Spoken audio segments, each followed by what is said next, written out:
So hi, thanks everyone for coming. And the first thing I want to do is I want to ask everyone to stand up. Come on, stand up, stand up. Everyone stand up. I'll wait till everyone stands up. Everyone stand up.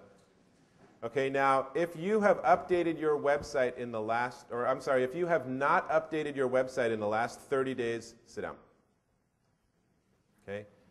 If you have not updated your website, and when I say update, well actually we'll get back to that. If you have not updated your website in the last week, sit down.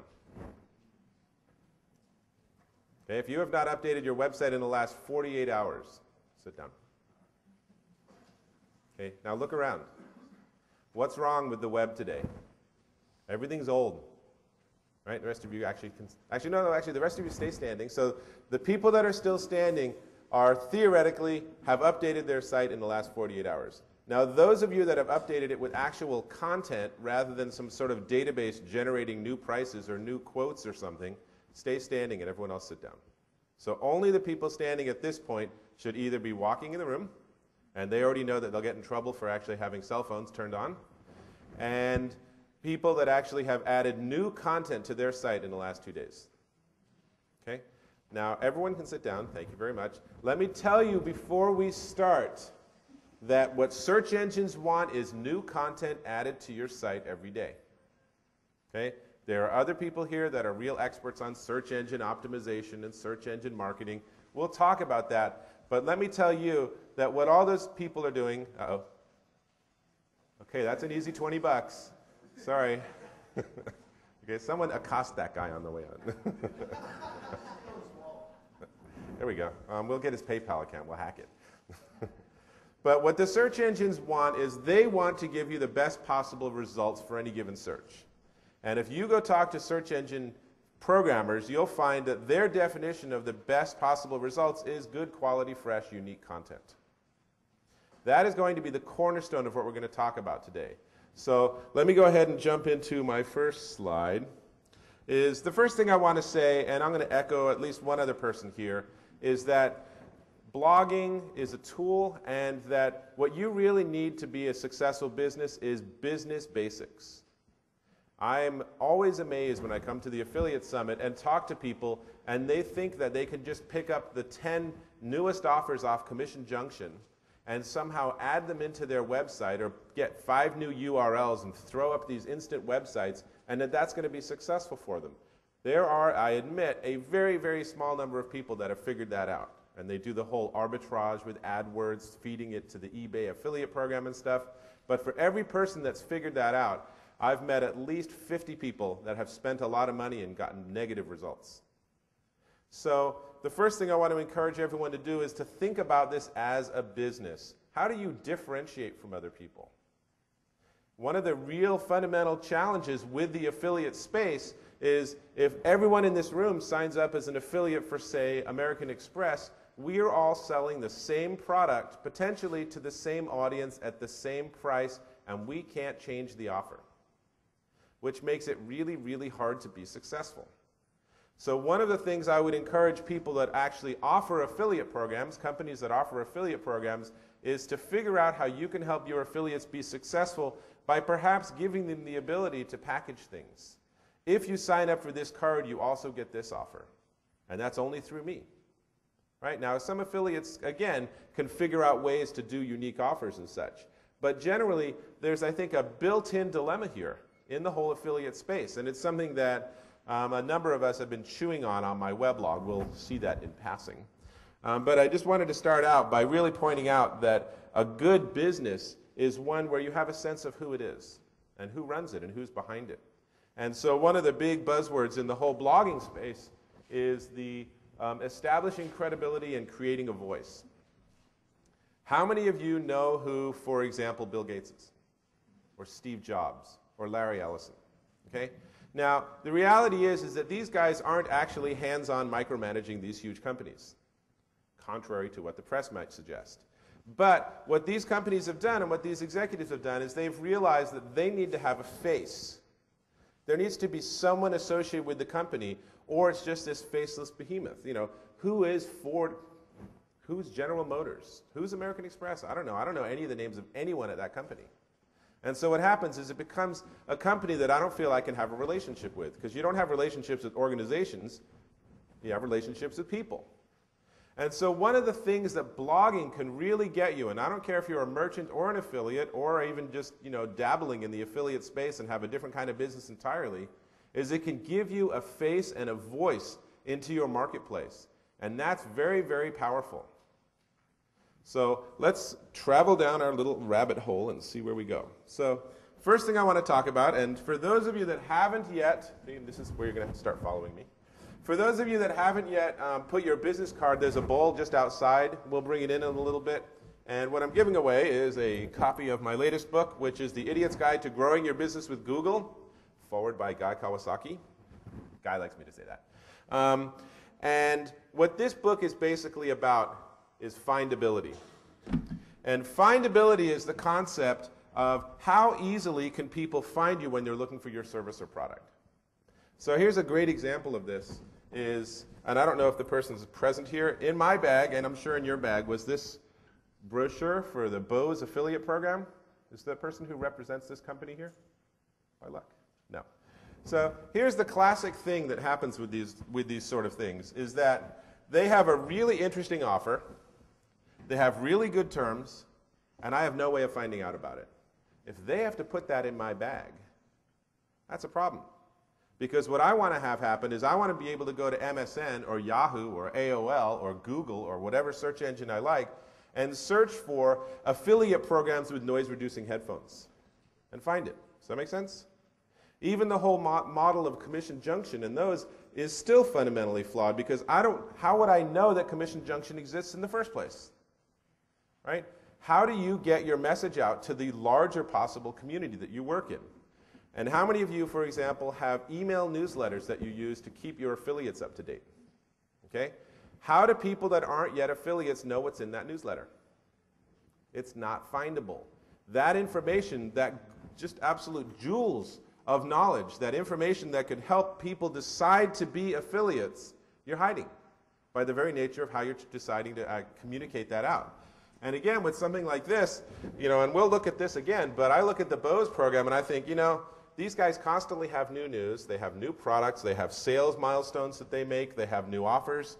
Why don't they just have a blog about all this? And then I might stumble across it, read through some stuff and say, I want to sign up as an affiliate. Again, if you're doing it via email or worse, if you're requiring affiliates to log into your site so they can get the latest news on your program, then no one else will ever find it, and you're violating this basic concept of findability. And I will put it to you that, I kind of hate to use this phrase, but this really represents a paradigm shift. And what's really changed is that people start traveling for information by going to a search engine. And that's very profound. Because among other things, it means that if you can't be found, you're already dead. How many of you know the difference between natural search and paid search? Okay, or paid placement. Okay, good. Well, how many of you actually are findable through natural search? Okay, good. The rest of you have a very serious problem. Because that means that the day you decide, we're not going to advertise anymore, you're gone. Or the day that someone else comes along and bids 3 cents more for that placement, all of a sudden you lose 30% of your potential customers. If you can get into the world of natural placement or organic results, which I like coming from Boulder, Colorado, then you really are in such a stronger position. Because then what happens is people who search for your product or service, and I don't care whether you're marketing an affiliate program or you're marketing products as an affiliate. Either way, if I'm searching for your product or service and I can't find you, you really have a problem.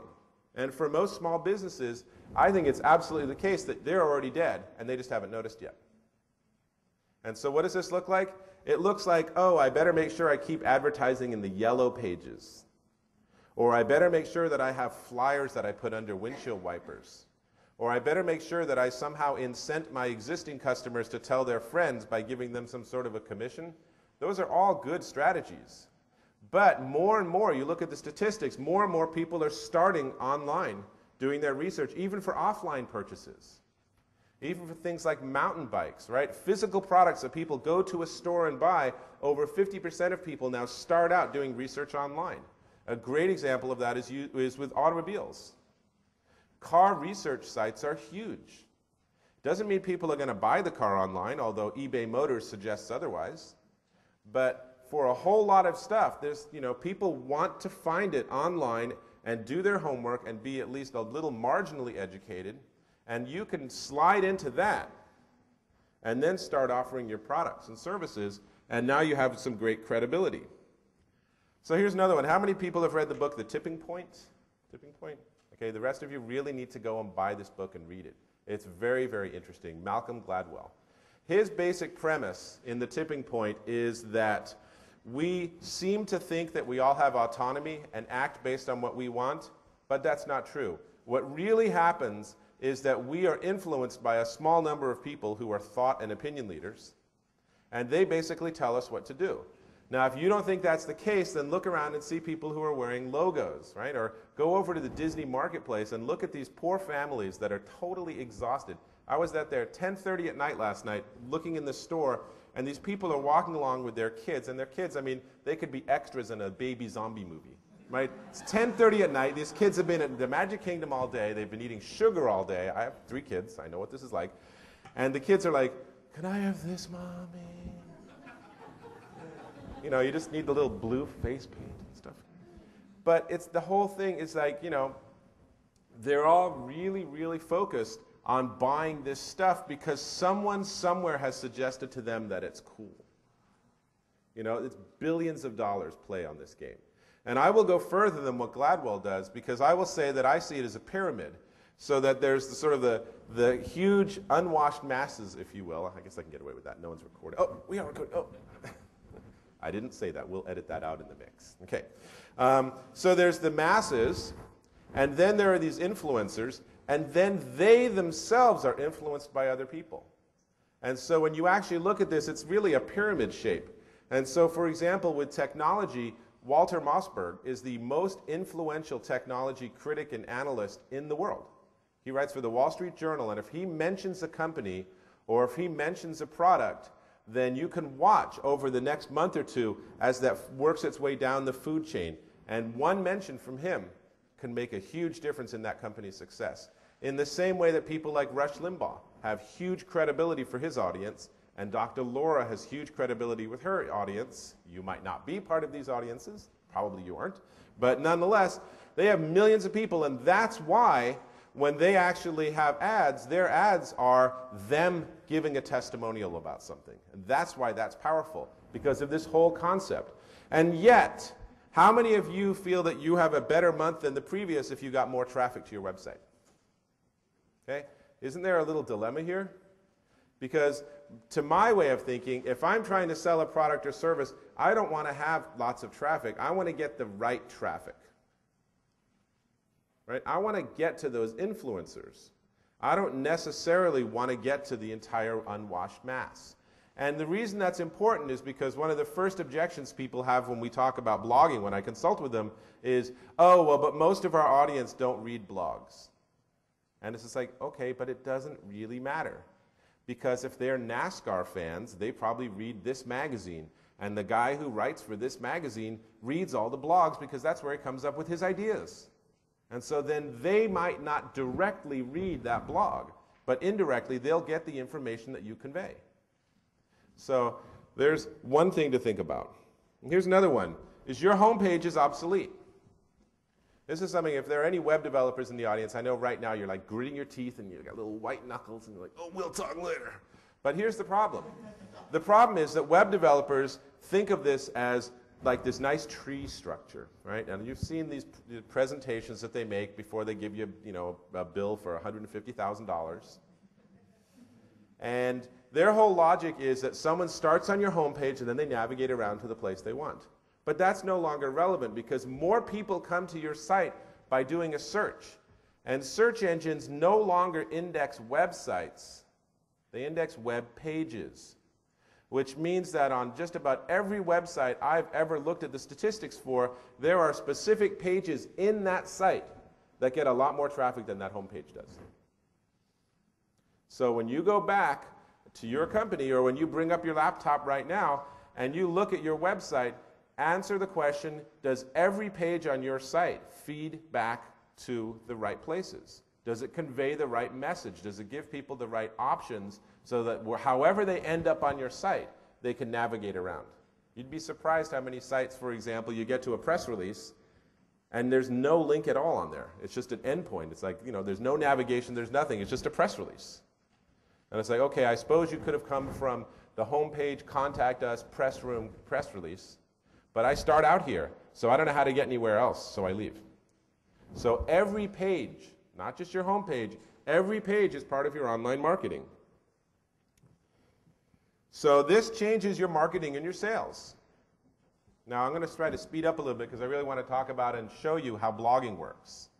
But I just want to throw these big ideas out here because what I think we're talking about isn't, oh, so we're going to have someone like complaining about the movies that they saw, but we're talking about a fundamentally different way to think about how you market and sell your product or service. And needless to say,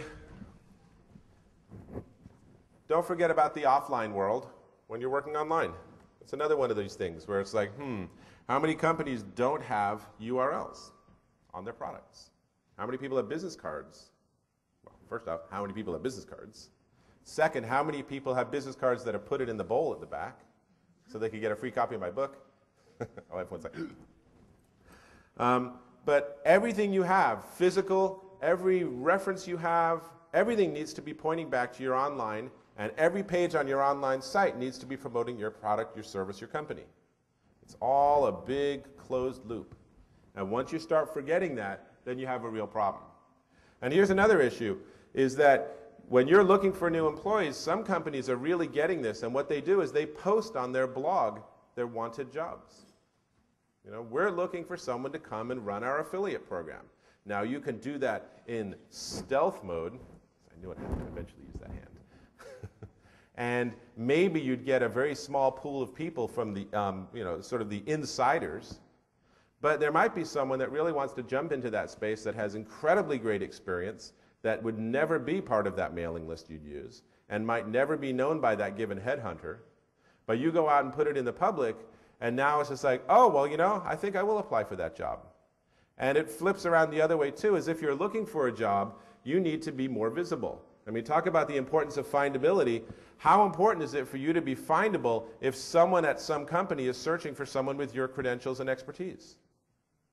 Just as one example is I have a colleague who lives in Denver. He still lives in Denver, and he actually spent a lot of time on a site called LinkedIn, making himself very findable for certain VoIP technical issues. And Cisco found his profile, called him, and he gets $125,000 a year to work for Cisco out of his house in Denver. And it's because Cisco found him because he put the effort in to make sure that people looking for his sort of skill set would find him, not someone else. So in a lot of ways, we're talking about really rethinking your business. And you know, you're thinking, okay, well, I came to hear about blogging, and now I hear that I have to reinvent my whole business. Okay. But you know, a lot of the stuff, a lot of what I see is I see companies that recognize the change is happening, but are afraid to make the change.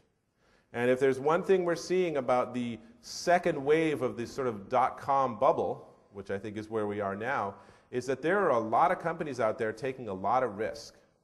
And if you're really risk averse, you have a real problem because they are going to end up pulling ahead of you. And it doesn't take very much for a lot of vendors or a lot of affiliates to say, oh, I could go with your program and it's easier and I get 4% better payout. Okay, done. Boom. So finally, I will again reiterate that search engines aren't looking for ads. Search engines aren't looking for pages with lots of links on them. Search engines aren't looking for cute Flash animations. How many people have Flash on their website? Don't answer that. I don't want to embarrass you. What they're looking for is content. For better or worse, what the search engines are still in the rut of is who publishes the best newspaper? Who has the best text? Who has the best content? And so when you go back and look at your site, how much actual information do you have? This is embodied very much in the whole concept of give away a little bit to gain a lot.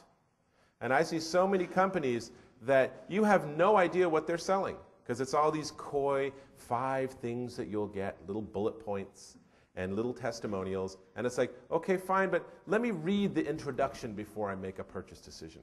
Let me see what you're offering. Let me see a video of it in action. How many of you are following that sort of idea? How many of you are producing this with frequency? And so that's the word fresh here. And that's really why we end up getting into blogging, finally. So it took us 20 minutes to actually get to the topic of the talk. That's not bad. So now that we're getting into blogging, let me just say right up front that there are a lot of blog Nazis. Okay? How many of you actually blog? Okay? You know what I'm talking about, right? Oh, it's not a blog if you don't allow comments. It's not a blog if you don't have a timestamp. You can't call it a blog if you're not using WordPress. How many of you have had someone tell you that something you're doing makes it not a blog? Okay? I get this all the time from people. I have blogs that don't tell you when I made the postings. Oh my gosh, that's not okay. But what all these people seem to neglect to realize is that it's just a tool. It's like anything else. It's like, Dreamweaver. It's just a tool. You can use it for good or evil. It's like a gun. Guns don't kill people. Dreamweaver does. No, that's not right. Hopefully no one from Macromedia is here. But the point I'm making is that it has a lot of really great characteristics as a web site management tool. But it's really up to you and your developer, I suppose, to make sure that it meets your needs. And for some companies, for example, you might not want to allow comments. And what I mean by comments is someone comes to your blog, they read your article, and they add their 2 cents. And often that's really great, and it's very engaging. There's a lot of reasons. I'll talk about that in a second. There's a lot of reasons why that's a good idea, but you don't have to do it. There's no one sitting on the periphery saying, I'm sorry, we'll have to take away your use of the word blog because you don't allow comments. Although, ironically, there are people that wish they could do that. And I go to blogging conferences, and I just sit in the back of the room and shake my head, and just like, you guys are we are so far apart, because they're, oh, well, we've been looking, and we think there should be a standard for how blogs should even lay out. And they should all have the little calendar on the left side, and they should all have this, and they should all have that. And it's just like, you guys do that, and meanwhile, I'm going to run a business. And good luck to everybody. I'm thrilled to see that it's all evolving so quickly. But, if there's one takeaway for you to have here, is that blogging is just a tool, and you can build what you want with it. And as a tool, it has lots of really, really nice characteristics.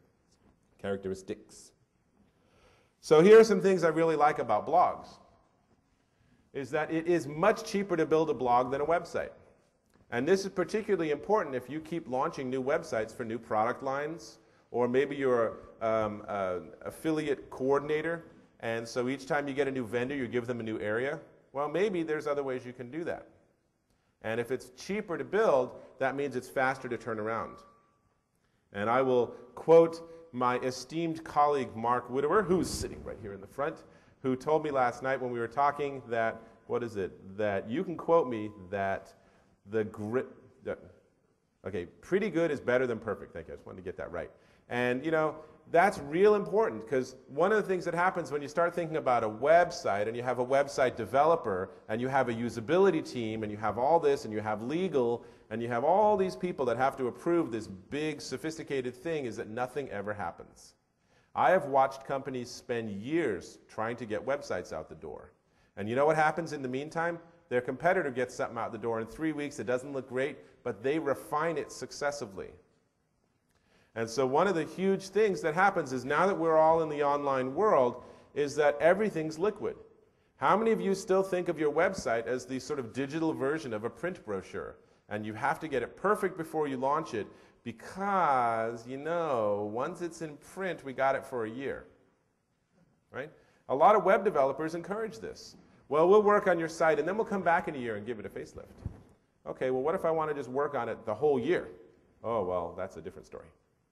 But with the blog, you really can. They are hugely search engine friendly. I can show you time and again. I kid you not, I get email from people complaining that whatever they look for, they find me.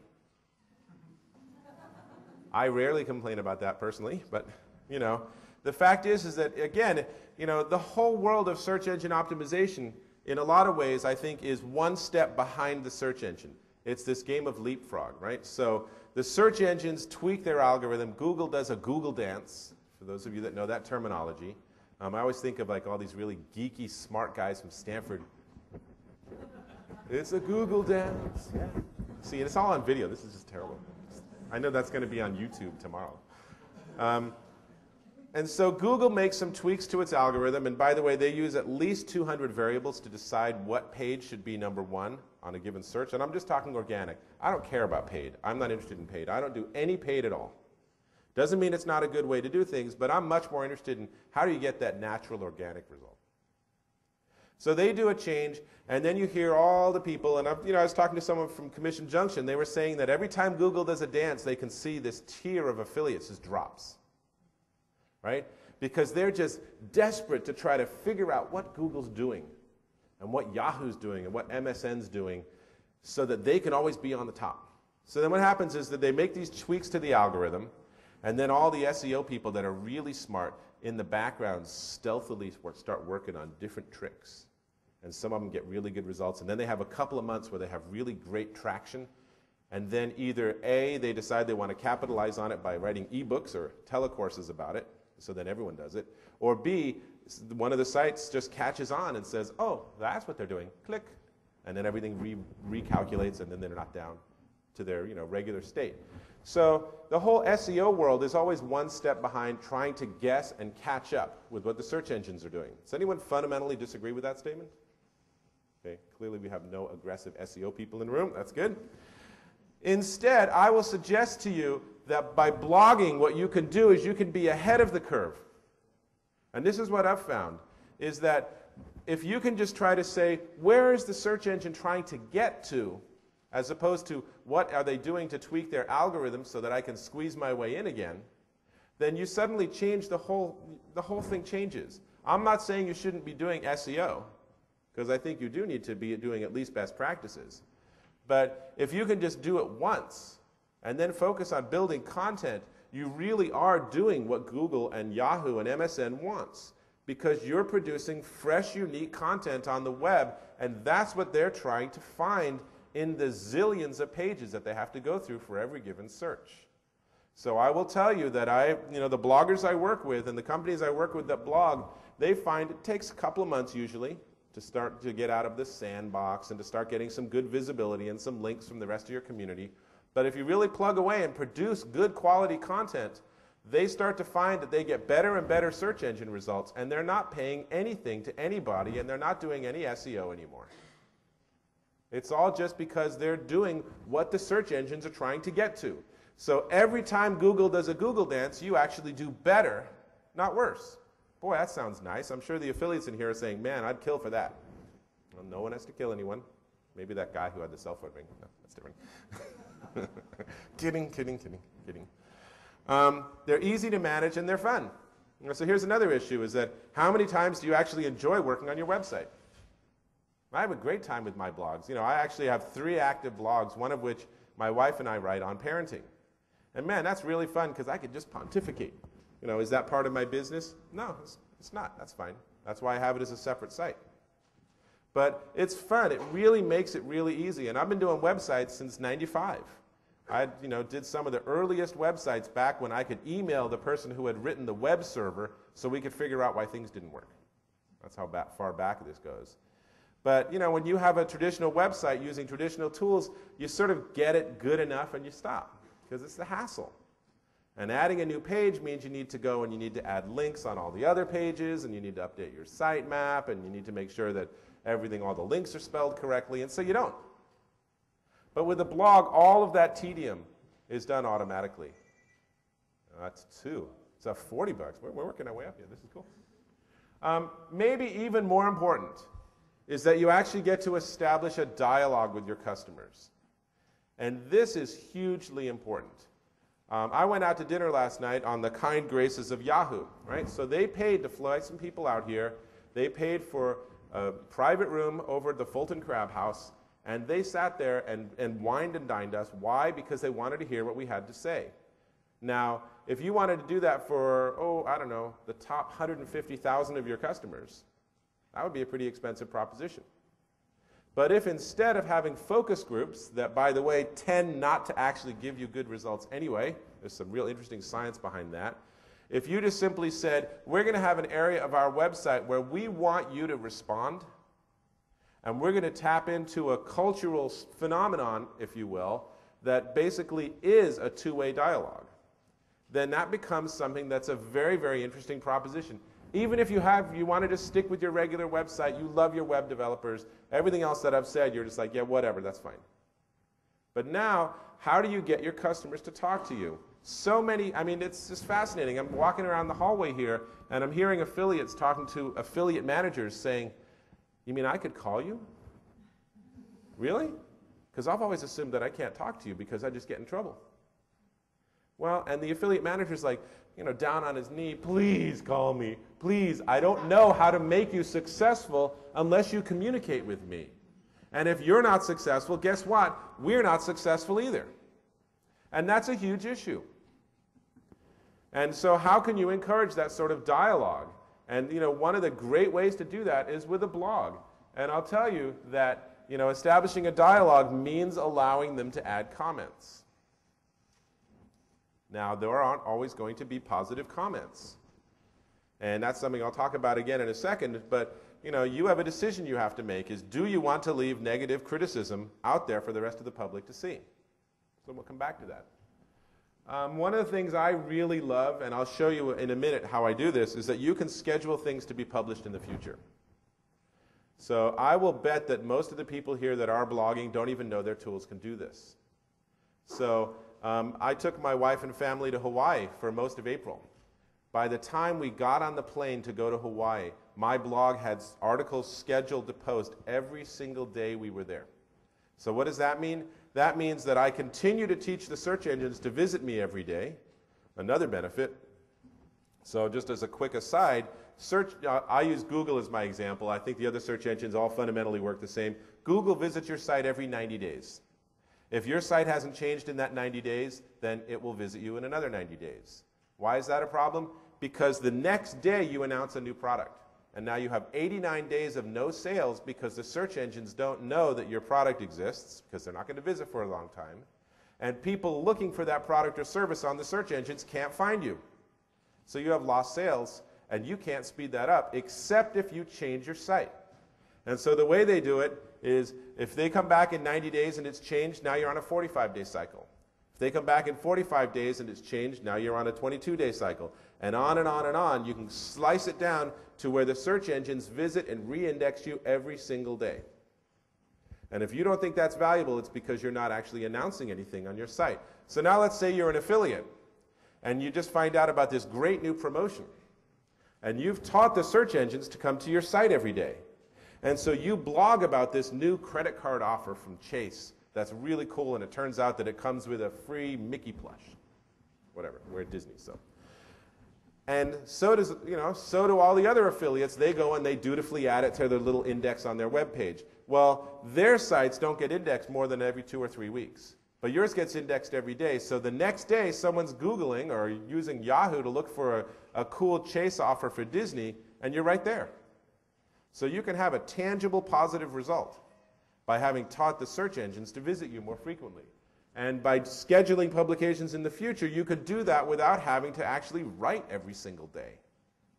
You know, my best practice for clients I work with is to post 2 or 3 times every week, every single week. You're going on holiday, you schedule things in advance.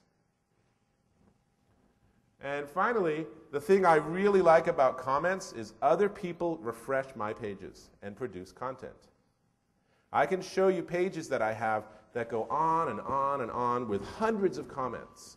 I think the one that got the most comments was on my parenting blog. I wrote a piece about how I just don't get why guys cheat. And this has become, I mean, really, I kid you not, I think I could just turn it into a book at this point. It's a fascinating discussion because every possible constituent is represented in this. So there are, the guys that cheat, there are the guys that hate the guys that cheat, there are the women that they cheat with, They're the women that have been cheated upon, and they're all going back and forth and talking about their opinion and their perspective. And you know what? When you read books on this stuff, you don't get all those viewpoints. And so here you're reading about the guy whose wife has terminal illness, and they haven't been able to be intimate for 4 years. And then right after it, you're reading about this woman whose life was destroyed by her husband cheating on her and then leaving. And so it's very compelling. And independent of that subject matter, the fact is that every day I get 10, 20, 30 people adding comments to my site, freshening those pages that I'm probably never going to touch again. So one of the big buzzwords in the marketing world is user-generated content. That's what this is. Other people are doing the heavy lifting. So now let's say you're an affiliate manager and you announce a new affiliate product, and people come along and they start adding comments about how it's working for them, what they wish was different about the offer, how they find the link system really complex, how they're concerned that they've read about link hijacking and this seems like exactly the kind of link that could be affected. All of this is helping your page be more relevant than your competitors' pages. And that's a plus. And if you then take the next step, which you should, and answer their concerns, now you're really proactive and you're the hero. You're the one who's really out there working for these people, not the faceless corporation. How many of you have sent email to a corporation and never gotten a response at all? Okay, I'm not sure what the rest of you do with your time, but boy, I sure find this all the time. It's all just like send a query to, support at Microsoft or something. I don't understand. Why does this product do this? Nothing, never. And then they pop up a page, we'll respond within 24 hours. Yeah, 24 what? Venusian hours? Can we quantify what planet you're talking about? But having said that, I got to say there are some pitfalls. This is the truth in advertising slide, is that bloggers are a very cranky, whiny lot. Okay? And I know that someone's going to quote me on that. Lee, you can go ahead and blog that. But the fact is that it never fails to amaze me how much bloggers are just critical. And critical of the most inane things. So Boeing launched a blog. Right? Here's this huge company I would consider one of the 10 most important companies in the United States in terms of our economy and everything. So they launch a blog for their airplane division, and they use their own tool. And so what's the first thing that happens is all the bloggers say, it's not a blog, you're not using the right tool. They don't say, cool, Boeing's embracing this. They say, you're not using the right tool. So over and over again, the same thing happens. Dell just launched a blog in the last couple of days, and already I'm reading in the blog world, people are saying, oh, well, so Dell's trying to do it right, but clearly they don't because they're so stupid. And it's like, can you give them a break? Maybe for a really big company, this isn't the easiest thing to do, is to be a little transparent and open things up a little bit. But bloggers are very cranky and critical, and you need to accept that going in, that whatever you do, someone will tell you you're doing it wrong. And more likely than not, someone will tell you you're doing it horribly wrong. And they'll do it on their blog and point to you. So thank you for the link. You just keep moving. It's the new version of make sure you spell my name right, say anything you want, but spell my name right. Now it's say anything you want, but make sure the link works. There are expectations of update frequency. This is why on one of my blogs I don't put timestamps. And what I mean by a timestamp is this article was written this date, this time. I don't do that on one of mine because I know I only get to it once or twice a month. By doing that, if someone sees that the most recent posting was 3 months ago, what's the message? Oh, it's not really a blog, you're not really paying attention, you have other stuff to do. But if there was no date, they wouldn't really know how frequently you updated things. They come back a month later, and hey, there's new stuff, cool.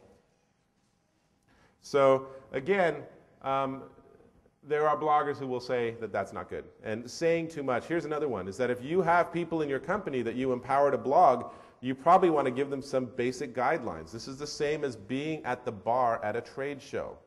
Okay, so how many of you were here last night at the party yelling at the top of your lungs to the person 4 inches away from you over the music about something that's like coming down in 3 months? Here's the new Panama release of Yahoo, and here's the feature set it'll have. Okay, you don't want to blog that kind of stuff. This is the MySpace phenomenon. How many of you have ever been on MySpace and looked at what these kids are writing about? It's unbelievable. It's like they have no idea that the world at large is reading this. I go and I look at MySpace, and there are these kids talking about how one of the other kids in their class is such a jerk and how they should get back at him. and it's all, you know, laced with profanity and everything. I don't care about that. But the fact is they're having these discussions, and it's just like, do you realize that there are millions of people that can just pop in and read this? And this is their, you know, what they're going to get about you? And it's the same thing with your blog. It's like, you know, if you have a blogger, then, you know, they need to stay focused. I will come out very strongly that I think that a business blog should just be about business topics. If you want to write movie reviews, you want to talk about restaurants, you want to say, talk about problems in your family or something, then just go and take it to another blog. Now, there are some very well-known bloggers that don't do that. So, for example, Robert Scoble, recently with Microsoft, he just departed, probably one of the most high-profile bloggers out there, and his mother recently passed away. And that was very, you know, a very sad situation. But here's a guy who represents Microsoft in the blogosphere more than anyone else, and he is taken as the voice of Microsoft, even though he denies it. And he starts writing about his mom, and then he starts talking about how her choices for healthcare were stupid ones. And it was like, it was on such a tangent that, you know, the people I've spoken with, no one will publicly admit this, but as many people appreciated that he was being honest and open, there were more people I found that were just so turned off by that that they just, you know, unsubscribed or just stopped paying attention to him. If you represent your company, you need to do it in a professional manner. If you're at the bar here, you need to realize that you're on the clock. You know, again, you know, if we were back 40 years, we'd be talking about the Christmas party problem, right? When you're in a big corporation and you go to the Christmas party, you're still on the clock. You can't get drunk and make a pass at your boss's husband or wife or whatever, you know. I mean, well, you can, but you know what'll happen January 1st? What's going to be on your desk is a pink slip. But it was a party. So blogging is the same sort of thing. And just as the bane of spam hits everywhere else, it also hits blogs. The good news is there are some very nice tools that can make that essentially invisible to you if you use modern blogging tools. There are some developers that have put an amazing amount of work into this. And I'll tell you, on one of my busier site, I get somewhere between 1/3 to 500,000 visitors a month. And I would say that I only maybe see 2 or 3 spam comments a month. I mean, it's basically none, versus the 40 or 50 legitimate comments that come in every day. Now, it's not from lack of trying. I can see in my logs that these spammers are hitting me a couple of thousand times a day, but the tools are automatically filtering it out, so I don't have to. But again, you have to pay attention. It's like, you know, if we were back 8 years ago, we'd talk about guest books. You can't just put up a guest book and then leave it and come back 6 months later, because what will happen is it'll be all, you know, this just awful stuff. And all these people putting in things that you'd never want associated with your company. You have to pay attention. And so it is with your blog if you have comments. And I will say this last one probably isn't so relevant for this conference, but at a lot of the conferences I speak at, there are people that sell tools that let you make fake blogs.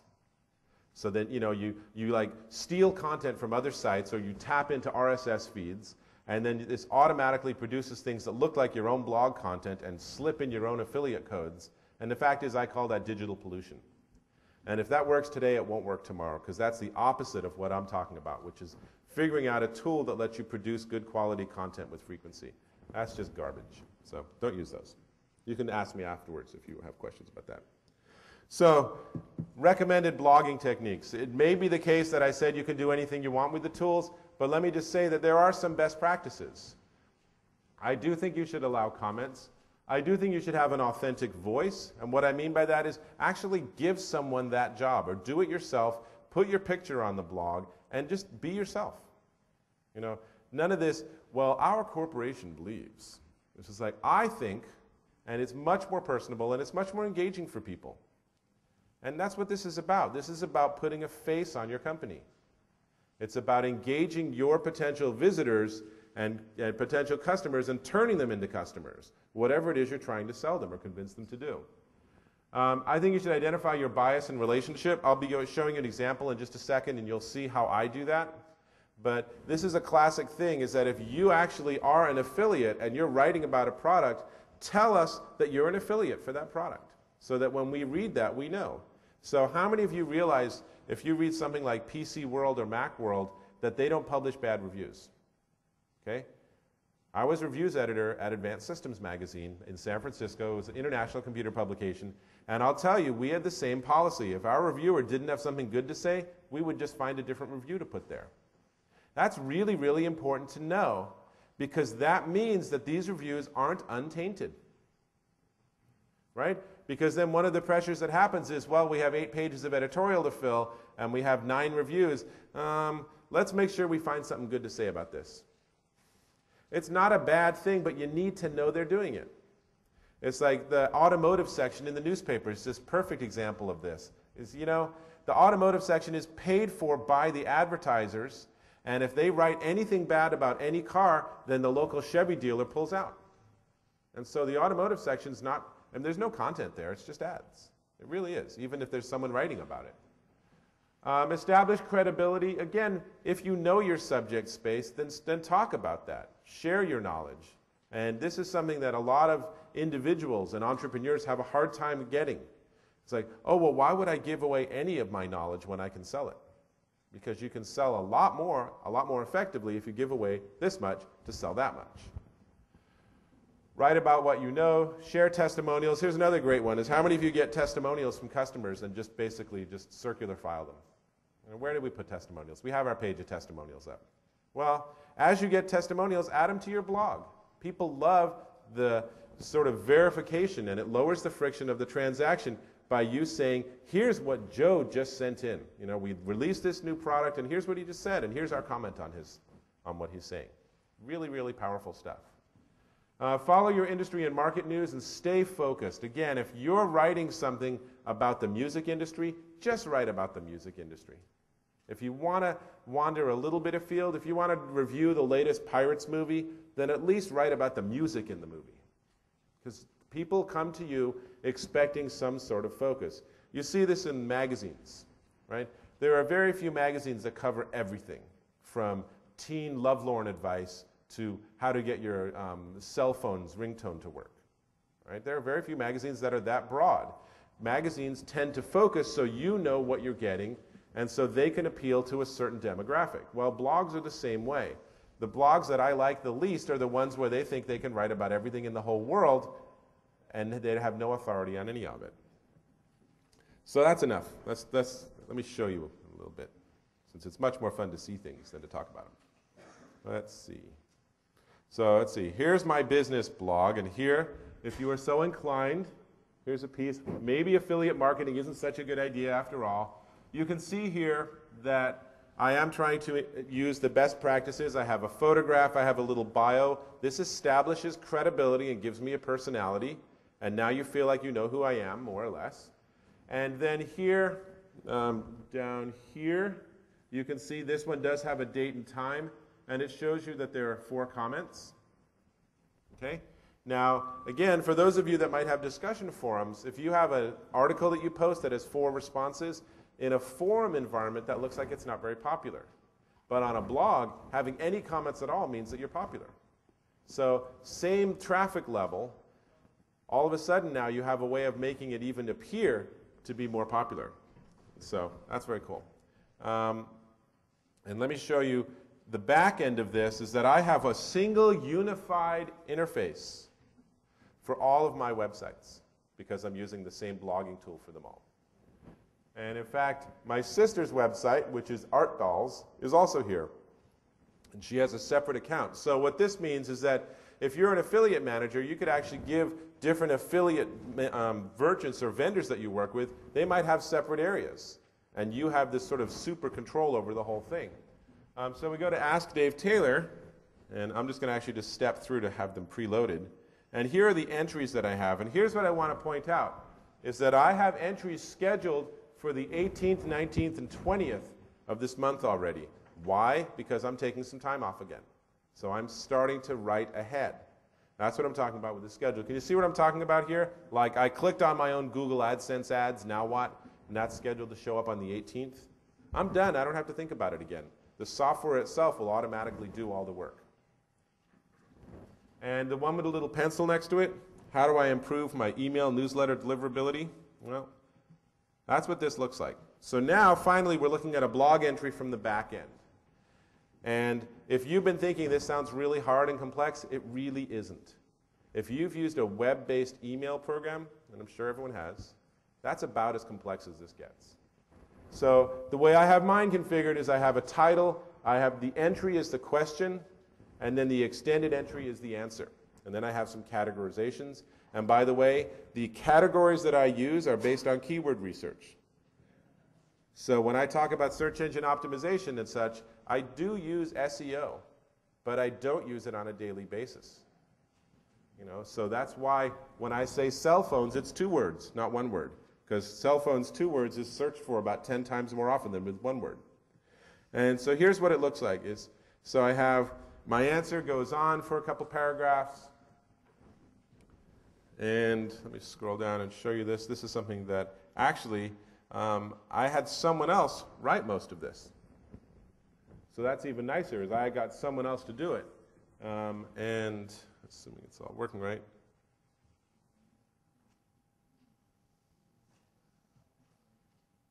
So now, what I'd like to do, let me actually just go back here and make sure we have the most recent version,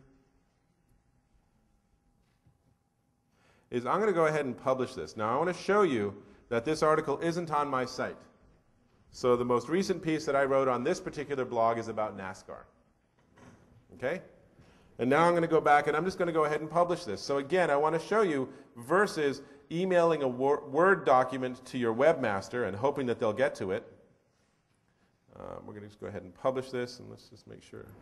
Is today the 10th? Today is the 11th. Okay. Just try to be reasonably accurate. So I'm just going to change that. You wouldn't really need to. And so I've changed the status from unpublished to published.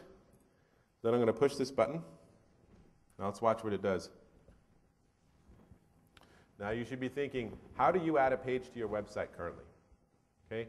It is now rebuilding not just that entry, it is rebuilding my entire website. All the other pages on the site, thousands of pages, will now link to this new page. The sitemap will be updated. All of that good stuff is happening. And the new page is being built, and the home page is being updated to include this new content. All that's happening, all the heavy lifting it's doing. I don't have to do any of it. And shortly, and my site's pretty huge, which is why this takes a while. Okay, now, here's the next thing it's doing, is that I'm not waiting for the search engines to come to me. I'm going and telling them, hey, I have new content. This is a really exciting characteristic of blogs, is that blogs notify blog search engines when you have new content. This is called pinging. And so it's telling, for example, my Yahoo. You see that one about 5 down, api.my.yahoo.com? And it's done. That's it. So what's happened now? Well, what's happened is, number one, if I reload my page, let's just go ahead and reload, and if the network gods are with us, this will work. Okay, how can I improve my email newsletter deliverability? I just added a new page to my website. But I did a lot more than that, because all of the cross-links all work, the sitemap's updated, and even more excitedly, that all of those blog search engines, which are just intermediate way stations on the way to real search engines, now know that I have this new content. So as soon as 5 minutes from now, someone can go to a site like Technorati and search for deliverability and find my article. Well, that's really sweet. Versus me adding a new page to my website and waiting 90 days, maybe? Boy, that's a whole different game. And so I want to show you this piece too, because this is actually, through convenient timing, an affiliate link that I'm using. So first off, notice Google has already, this is the first time I've ever looked at this page and Google's already figured out what ads to put there. That's really nice. I won't tell you how much I earn off Google AdSense, but I will tell you that it's more than paying my mortgage. I can tell you that privately. And so we go down, and here's my answer. Actually, well, here's my answer missing a piece that I'll fix later. But so here's this, finally, if this is a topic that's critical to your business, notice here, this is actually an affiliate link. This actually goes through the Payloads program, which is an intermediate for PayPal that lets you do digital delivery of content. And so my friend Anne wrote this ebook, and I signed up for her affiliate program. And this is how I'm going to make, if someone clicks on this, I make $50 if they buy it. But since I'm a blogger, I want to keep that credibility. I want to keep the sort of honesty of everything. So I have that little note on the bottom. Note, the above are affiliate links. By clicking them, you help Ask Dave Taylor keep the digital lights on. If you'd rather not use the affiliate link for any reason, please go to, and I don't make it real easy, I give you just the domain name and you have to type it in, isipp.com, to purchase a book directly from Ann. It's still a great product however you buy it. So why did I put that in? Because I don't want someone to come to me and say, oh, the only reason you're writing about this is because it has an affiliate link and you're going to make some money. So I think, this embodies in a lot of ways everything that I want to talk about here. And in terms of the world of affiliates, I will encourage those of you that are affiliates to look at what it would be like to focus on a very small number of products and really, really change the way you talk about those products. So much of this whole business is so database driven, and I think that's very counterproductive. Because if it's all database driven and you have your 1,000 offers of the week, then so does 6,000 other sites. But if you just pick a very small number of those and you really focus on what the value is there, then you can really change how things work, and then someone's going to search for, again, Disney Visa card and find you and click on your link, and maybe you'll have less breadth, but your depth will be more and you'll be more profitable. So this ends with 3 minutes to spare my talk. I would definitely love to open it for questions. But before I do that, if someone, maybe you standing in the back, can go get the bowl of business cards. And as you walk, if you don't mind, it's actually just outside on the table. Thank you, I appreciate that. And those of you that haven't put your business card in, I would encourage you to do so. And this fabulous book could be yours. So while I'm waiting for the bowl, this is just eerily like going to church somehow. Alms for the poor, alms for the poor. While I'm waiting for that to meander forward, are there questions? Yes? I'm a merchant. I'm about to start a new program with LinkShare. Should I start a blog for my affiliates? What should I put on the blog? What should I not put on the blog? So the question is that he's just about to start a new program with LinkShare, and he's asking whether he should have a blog, and if so, what should he put on there and what should he not? I would put on there everything you can to make affiliates be successful. I would have, you might even have tutorials on how to go onto LinkShare and find your affiliate codes.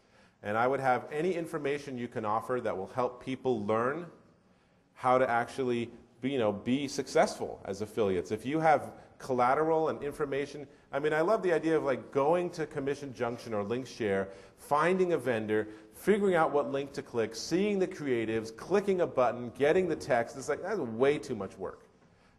I don't feel like these vendors are trying to make me be successful. I feel like it's just this big database that I have to wade through.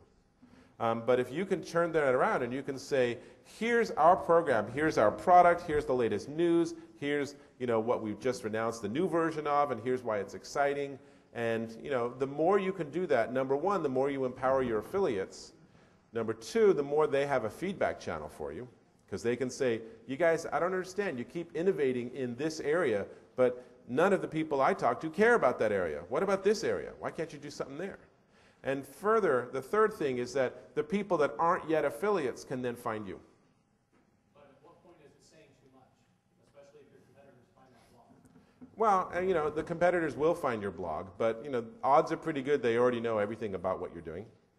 And you don't want to reveal anything confidential. You don't want to violate any trust or privacy, and you don't want to pre-announce products. But you don't want to do that with affiliates anyway, because it's a sure bet. Thank you. And in fact, here, pick one. Ready? Okay. And the winner is, what's my mom? No. Busy Bodies. How about Heidi Pinelli? Heidi. Woohoo! All right. Great. I'll come down for this. Okay. Thank you, Heidi. Nice T-shirt, too. So, yeah, the question of when do you reveal too much information, that's something that you need to figure out. But, every affiliate you have, non-disclosures mean nothing. Every affiliate you have is going to tell everyone else what you tell them. So if you're not willing to tell your affiliates something, you shouldn't be blogging about it. And conversely, if it's something that you're telling your regular affiliates, then why not put it out in the public and have people that aren't yet affiliates find out about it? Again, this is the whole dilemma of you communicating with your affiliates via email, is that people that aren't yet affiliates don't know what you're saying in that message. And further, when they do finally join, they don't get to get all those back messages. But if you put the whole thing in a blog, and you could password protect it. You know, you could have a blog where once you're an affiliate, you get the password to come here. That would be one way you could do that. But if you didn't do that, then you at least would have the benefit of people who were just Googling or, you know, Yahooing or MSNing. I don't feel like verbs in the same way that Google does. People that are just poking around looking for new affiliate programs to join, they're not going to find your stuff because it's behind a password. And so I'm just a big fan of trying to actually have information out there. And, you know, if there's private stuff, if you have an exclusive set of a half dozen of your top affiliate merchants or something, well, you're going to have a different relationship with them anyway. You know, those are the ones you might fly to your corporate office once a year to have a big weekend roundtable, right? But generally, I mean, I guess that would be my advice to you on that. Other questions? We're perilously out of time, but that's okay. You first. Dave, obviously this website that you've been showcasing here has a lot of traffic. You've got a lot of stuff going on. For websites that have, or web blogs that have smaller amounts of traffic, do you have advice for how to gain larger amounts of traffic? Yeah, so one of the key ways to gain traffic on your blog is to start commenting on other people's blogs, to start being part of the community. I liken this to if you went to the cocktail party last night and you hung a sign around your neck that said, "I have really interesting things to say, come and talk to me," and you just stood in the corner, you think you would have been a real hit at the party? No. But if you start getting involved in other people's conversations, then eventually it'll come around to what you want to talk about. And so then you can engage by being part of a community, as opposed to standing there. And a lot of companies that blog never go out and comment on anyone else's blogs, and they just do their own blog and wait for things to happen. And it's just not a successful strategy. It's, I think, again, exactly like having that sign around your neck at a cocktail party. It's not very exciting. There was a question back here, yeah. Just your thoughts and or comments on the different blog tools that are available. Thoughts and comments on different blog tools. That's a big, huge, that's at least another hour. In fact, thank you. That's a great transition. I did want to, just as we wrap up, I did want to point out that I did actually spend a couple of months with a colleague of mine, Brad Fallon, who knows more about SEO than pretty much anyone I know. And we actually built a course that is a 10-week course on blogging. And I know I'm not supposed to be selling anything here, but you know, it's a business and I need to pay the mortgage. Oh no, I do that with AdSense. I need to put the kids in, you know, clothes. And so I would be happy to talk to you about this, and I do have special pricing for this conference for that course. And the people that have gone through it say that it's really just a great way to get started. But in terms of the tools, I'll just say that WordPress and Movable Type are both world-class. And I know people that are doing great things with both of them. And WordPress is free, and Movable Type's $100. So it's not like there's a huge financial investment in this. And so one final question, that would be you. How do you go about finding, if you're not new to blogging, how do you go about finding blogs about your topic? All right, so the question is, how do you go and find other bloggers that are writing about your topic? And I will show you. One place you can go is to Technorati, TECHNORATI.com. And you can go to Technorati and you can just start searching for key phrases. Now, remember, this is the blogging community. This isn't necessarily the affiliate community. So if you were to look for who's blogging about affiliate programs for mortgages, then what you'll probably find is spam, right? But if you were to blog about people that are having problems paying their mortgage, now you might be able to find some people and you might be able to add comments. And at that point, you wouldn't want to say, please come to my site to read about mortgages. You could actually say, if you're stuck in an ARM and you're worried that the interest rate is going up, one of the ways you could refinance that is ... and give away a little information. Key concept. Again, if you're going to a party or you're going to a network mixer, you don't want to just say, my company solves that problem. Here, take my card. My company does that. We do that. We can solve that. You want to tell them what it is. Oh, you know, here's how you could address that.